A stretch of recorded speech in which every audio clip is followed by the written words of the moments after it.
আমরা যারা 1990 সাল থেকে 2005 সালের মধ্যে জন্মেছি, আমরা বিশেষ কিছু ছিলাম না, তবে আমরা ভাগ্যবান ছিলাম।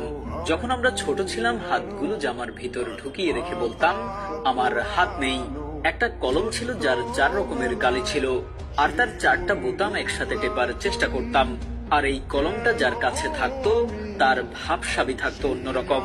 আমাদের সময় 1 হাত সমান কলম পাওয়া গেলেও আমরা আবার কলম কেটে কেটে অনেক ছোট কলম আবিষ্কার করতাম। দরজার পেছনে লুকিয়ে থাকতাম, কেউ এলে চমকে দিব বলে। সে আসতে দেরি করছে বলে অধৈর্য হয়ে বেরিয়ে আসতাম। রাতে হাঁটার সময় ভাবতাম, আমি যেখানে যাচ্ছি 4টাও আমার সাথে যাচ্ছে।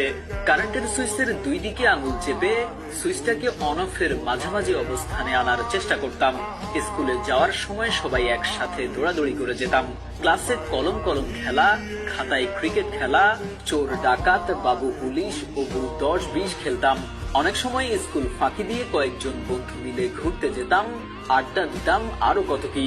1 টাকার রঙিন বা নারিকেলি আইসক্রিম, হাওয়াই মিঠাই খেতে না পারলে মনটাই খারাপ হয়ে যেত। হঠাৎ আকাশ দিয়ে হেলিকপ্টার গেলে সবাই রুম থেকে বের হয়ে আকাশের দিকে তাকিয়ে থাকতাম। স্কুল ছুটি হলে দৌড়ে বাসায় আসতাম। মিনার কার্টুন দেখবো, সিসিমপুর দেখবো।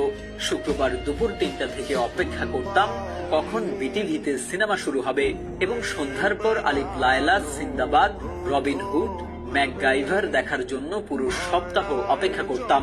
ফলের গুটি খেয়ে ফেললে দুশ্চিন্তা করতাম, পেটের ভেতর গাছ হবে কিনা।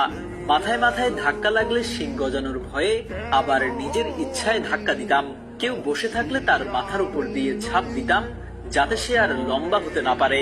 বিকেলে কুতকুত, কানামাছি, গোল্লা ছুট, পৌঁছি, হাডুডু, কাবাডি, দাঁড়িয়াবান্ধা, ডাঙ্গুলি, গোল্লা ছুট, দড়ি লাফানো, চেয়ার সিটিং, কানামাছি, ওপেন টিবায়োস্কোপ, এক্কা দোক্কা, রামসাম, যদুমধু, চোর ডাকাত, মার্বেল। সাত ছাড়া না খেললে বিকেলটাই যেন মাটি হয়ে যেত। কেউ একবার কোনো কিছু খেতে দিলে আরো একবার চেয়ে বসতাম, আর না দিলে বলতাম পানিতে পড়ে যাবি। বাঁশের কঞ্চি দিয়ে তীর ধনুক বানাতাম পাখি শিকার করার জন্য। বৈশাখী ঝড়ে বাগানে আম কুড়াতে যেতাম, আর বিজলি চমকালেই দৌড়ে বাসায় ফিরে আসতাম।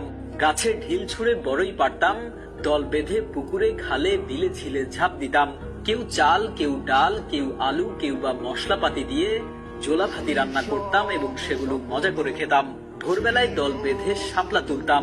নারিকেলের ডগা কেটে ব্যাট বানাতাম এবং সেই ব্যাট দিয়ে ক্রিকেট খেলতাম। ফাইনাল পরীক্ষা শেষ হলে তো সকালে পড়া নেই, এত মজা লাগতো যা বলার বাইরে। নানু বাড়ি, দাদু বাড়ি যাওয়ার এটাই তো ছিল সময়। ব্যাডমিন্টন, ক্যারাম, লুডো না খেললে কি হয়। ডিসেম্বর মাস, শীতকালটা আমাদের ছোটবেলায় এমনই কালারফুল ছিল। তবে ডিসেম্বরের 31 তারিখ যত